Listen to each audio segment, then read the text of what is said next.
आइए इस वीडियो में आपको आई बटन लगाना बताऊंगी। आई बटन लगाने के लिए आपने क्रोम ब्राउज़र में जाना है, अपने चैनल को ओपन कर लेना है, यूट्यूब स्टूडियो को ओपन कर लेना है। अब आपने यहाँ से कंटेंट पर टैप करना है। जो भी वीडियो आपको चूज़ करनी है, अब उस वीडियो को आपने ओपन कर लेना है। वीडियो खुल जाएगी। यहाँ से कार्ट पर टैप करें।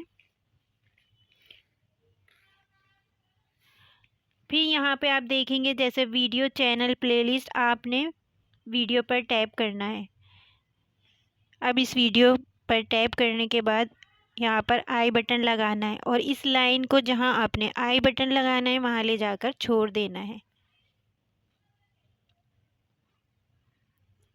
और फिर इसको सेव कर देना है।